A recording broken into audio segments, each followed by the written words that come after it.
بسم اللہ الرحمن الرحیم، اللہم صلی علی محمد و آل محمد۔ republicpolicy.com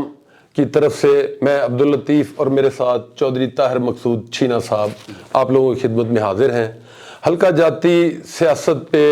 یہ اوور ویو جو ہے وہ ہم ضلع وائز آپ لوگوں کی خدمت میں پیش کر رہے ہیں، اور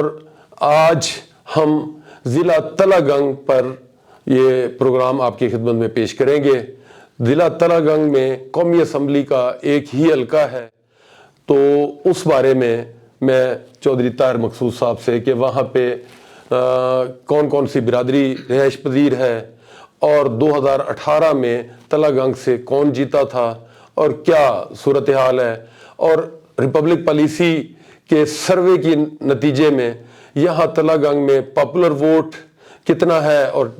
ٹریڈیشنل ووٹ کتنا ہے، اور پاپولر ووٹ میں سے آگے پارٹی پوزیشن کیا ہے، P T I, P M L N, وہ کتنے ووٹ حاصل کر رہے ہیں، لوگ کتنی وابستگی ان کے ساتھ ظاہر کر رہے ہیں۔ تو اس سلسلے میں تلہ گنگ کو ڈسکس کرتے ہیں اور چودھری طاہر مقصود صاحب اس پہ روشنی ڈالیں گے۔ جی ناظرین، جو اس وقت الیکشن ہونے جا رہا ہے انشاءاللہ جو 8 فروری کو ہوں گے، یہ 2023 کی جو ڈیلیمیٹیشن ہے، جو 2023 کی حلقہ بندی الیکشن کمیشن نے اناؤنس کی ہے، اس پہ ہونے جا رہے ہیں۔ اور اس سے پہلے 2022 میں بھی ایک ڈیلیمیٹیشن ہوئی تھی۔ یاد رہے کہ 2018 والے جو الیکشن تھا وہ 2017 کی ڈیلیمیٹیشن پہ ہوا تھا۔ چونکہ فاٹا ختم ہو گیا اور اس میں سے 12 کی بجائے 6 حلقے ہو گئے، تو نمبر سارے کے سارے چینج ہو گئے۔ تو یہ جو ڈسٹرکٹ ہے تلہ گنگ، آپ سب کے علم میں ہے کہ یہ چکوال کا حصہ تھا پچھلے گزشتہ الیکشن میں، اور یہاں سے چودھری پرویز الہی صاحب پی ایم ایل کیو کی سیٹ سے جیتے تھے،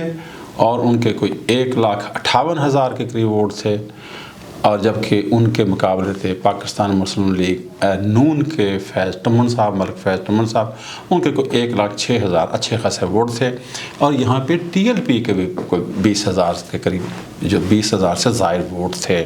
تیسرے نمبر پہ وہ جو ٹی ایل پی تھی۔ اور یاد رہے کہ اس وقت بھی یا پاکستان مسلم لیگ کیو ہے، اس کی سیٹ ایڈجسٹمنٹ ہوئی تھی پی ٹی آئی کے ساتھ۔ اب چودھری پرویز الہی صاحب پی ٹی آئی کے نہ صرف حصہ ہیں بلکہ کچھ عرصہ پہلے تک تو وہ صدر تھے، ابھی بھی صدر ہے۔ ابھی جو انٹرا پارٹی الیکشن ہوئے ہیں اس میں چودھری پرویز الہی صاحب ہی صدر ہیں۔ جو انٹرا پارٹی الیکشن ہوئے ہیں اس میں وہ پی ٹی آئی کے صدر ہیں۔ ملک صاحب نے یہ خبر دی ہے۔ یہ علیحدہ بات ہے کہ جو پی ٹی آئی کا منشور ہے، جو ان کا آئین ہے، اس میں صدر کی شاید گنجائش نہیں ہے۔ خیر، یہ پولیٹیکل پارٹیوں کی بات ہے، ہمارا کام جو ہے وہ سرویز کے متعلقہ ہے۔ تو وہاں پہ جو سروے کیا گیا پچھلے ماہ نومبر میں، حلقے جو ہیں وہ میں نے پہلے عرض کیا کہ نمبر اس کے چینج ہو گئے، تو یہاں پہ جو ووٹ ہیں وہ بڑا، جو پاپولر ووٹ ہے وہ 60% کے قریب جو ہے وہ جا رہا ہے پی ٹی آئی کی طرف۔ P T I plus Chaudhry Pervaiz Elahi جو فیکٹر ہے چودھری صاحب کا، اس ڈسٹرکٹ سے بڑی وابستگی رہی ہے، اور یہ ان کو شاید یہاں سے جتانے کی وجہ سے انعام دیا گیا ہے تلہ گنگ والوں کو کہ وہاں کے ایک ضلع بنا دیا گیا۔ اگرچہ چودھری صاحب نے یہ سیٹ چھوڑ دی تھی، لیکن اس کے بعد بھی انہی کا جو منتخب نمائندہ تھا وہ وہاں سے منتخب ہوا تھا۔ تو یہاں پہ اس وقت بھی پی ٹی آئی جو ہے پاپولر جماعت ہے، اور جو جیتنے کے لیے یہاں پہ جو ووٹ ہیں وہ آپ کو 50% سے پلس چاہیے ہوں گے۔ تو جتنی بڑی تعداد میں ووٹر جو ہیں وہ پولنگ سٹیشن پہ جائیں گے، ان کی پارٹیوں کو اتنا ہی فائدہ ہوگا۔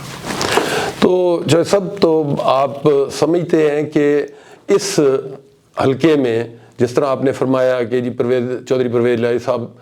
منتخب ہوئے تھے، پھر انہوں نے سیٹ چھوڑ دی، تو پھر بھی ان کا ہی نومینیٹڈ جو پی ایم ایل کیو کا کینڈیڈیٹ تھا وہ منتخب ہوا۔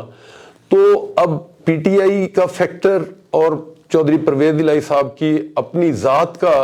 وہاں پہ جو اثر و رسوخ ہے، تو وہ بھی آپ سمجھتے ہیں کہ وہ پی ٹی آئی کے ہی حصے میں آئے گا؟ جی بالکل، میرا یہ خیال یہی ہے کہ چونکہ ابھی تو چودھری پرویز الہی صاحب باقاعدہ طور پہ پی ٹی آئی کا حصہ ہیں، تو ان کی جو ٹریڈیشنل ووٹ ہیں، جو ان کے اپنے تڑے کے ووٹ ہیں، وہ تو سارے کے ساتھ ان کے ساتھ ہی جائیں گے۔ اوورآل یہ جو حلقہ ہے، یہ ڈسٹرکٹ سارا جو ہے، یہاں پہ عوام برادری جو ہے وہ میجارٹی میں ہے، وہی زیادہ ہیں۔ تو ہم کہہ سکتے ہیں کہ عوام ہی تقسیم ہو کے جس پارٹی کے ساتھ جائیں گے، تو ہم یہ نہیں کہہ سکتے کہ سارے کے سارے ایک ہی طرف جائیں گے۔ وہاں پہ جو دو بڑی پارٹیاں ہیں وہ اس وقت پی ٹی آئی اور پاکستان مسلم لیگ نون ہے، تو انہی میں ووٹ یہ تقسیم ہوگا۔ جیسے آپ نے بات کی کہ جو پی ٹی آئی کا فیکٹر ہے اور چودھری پرویز الہی صاحب کا جو ذاتی ووٹ اور وہاں پہ دھڑا ہے، اس سے یقیناً پی ٹی آئی کو فائدہ ہوگا۔ تو کیا چوہدری صاحب ہم اس سروے کے جو نتائج ہیں اور چوہدری صاحب کی اپنی شخصیت اور پی ٹی آئی کا وہ جو ایک ویو کہہ لیں کہ پنڈی ڈویژن پورے میں، اٹک میں، یا ساتھ کے پی کے کا بھی اثر جو ہے، تو بظاہر کیا آپ سمجھتے ہیں کہ پی ٹی آئی کا پلڑا اس ڈسٹرکٹ میں آپ کو بھاری نظر آتا ہے؟ آپ یہ اس وقت تو آپ کہہ سکتے ہیں کہ جی پی ٹی آئی کا پلڑا جو ہے وہ بھاری ہے، لیکن پی ٹی آئی کا کینڈیڈیٹ کون ہوگا ابھی تک واضح نہیں ہے۔ پی ٹی آئی نے اگر کوئی اپنے جو کینڈیڈیٹ ہیں ان کو اگر کوئی فائنل کرنا شروع کیا ہوا ہے یا اس کی لسٹ بنائی ہوئی ہے، تو وہ منظر عام پہ نہیں آئی، جبکہ دیگر پارٹیاں جو ہیں وہ انہوں نے اپنا جو ہوم ورک ہے، جو ابتدائی کام ہے، وہ شروع کیا ہوا ہے اور وہ انٹرویوز وغیرہ کر رہے ہیں۔ تو باضابطہ طور پہ پی ٹی آئی جو ہے ابھی تک اس نے کوئی کسی کینڈیڈیٹ کا اناؤنس نہیں کیا، اور الیکشن کمیشن آف پاکستان نے جو الیکشن شیڈول ہے وہ بھی اناؤنس نہیں کیا۔ کوئی 54 دن چاہیے ہوتے ہیں الیکشن جو پورا شیڈول مکمل ہونے میں، تو اس لحاظ سے تو جو الیکشن کمیشن نے اگلے 4-5 دنوں میں یا 3 دنوں میں الیکشن شیڈول جو ہے وہ اناؤنس کرنا ہے۔ جیسے ہی الیکشن شیڈول اناؤنس ہوگا اور جو ہے وہ کینڈیڈیٹ فائنل ہوں گے، تو بہتر انداز میں بات کی جا سکے گی کہ کون سی پارٹی کا کون سا کینڈیڈیٹ جو ہے وہ ون کر رہا ہے۔ جی چوہدری صاحب، ہم یہاں ریپبلک پالیسی کے پلیٹ فارم سے جو ہم یہاں کسی سیاسی جماعت کی نمائندگی تو نہیں کر رہے، اور نہ ہم کسی سیاسی جماعت کو پروموٹ کرنا یا کسی کے خلاف کوئی ایسی بات نہیں، لیکن جو ایک سروے ہے، جو اس وقت کی سنیریو ہے، اس کو سامنے رکھ کے تو میں نے یہ آپ سے پوچھا۔ تو ظاہر ہے کہ تمام سیاسی جماعتیں اپنے اپنے طور پہ ہوم ورک کر رہی ہیں، وہ اپنے کس کانسٹیچوئنسی سے وہ کس امیدوار کو سامنے لائیں گی، تو یہ ساری چیزیں ابھی کوئی سامنے اناؤنس نہیں ہے یا کوئی میڈیا پہ نہیں ہے۔ تو لیکن جس طرح کے ساری جماعتیں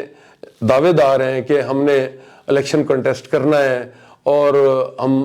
کسی حلقے کو خالی نہیں چھوڑیں گے، تو ظاہر ہے پی ٹی آئی جو ہمیں نظر نہیں آ رہا، تو ظاہر ہے وہ اپنا کام کر رہے ہوں گے، ان کی کور کمیٹی ہے، باقی سارا سلسلہ چل رہا ہے، تو وہ اپنے امیدواران نام ان کو فائنل کر رہے ہیں۔ تو جیسے ہی شیڈیول اناؤنس ہوتا ہے، امیدواران نامزد ہو جائیں پارٹیوں کی طرف سے، تو کیا آپ سمجھتے ہیں کہ پھر ایک سنیریو اور طرح کا ڈیولپ ہوگا اور اس پہ رائے دی جا سکے گی، تجزیہ کیا جا سکے گا؟ جب تصویر جی واضح ہو جائے گی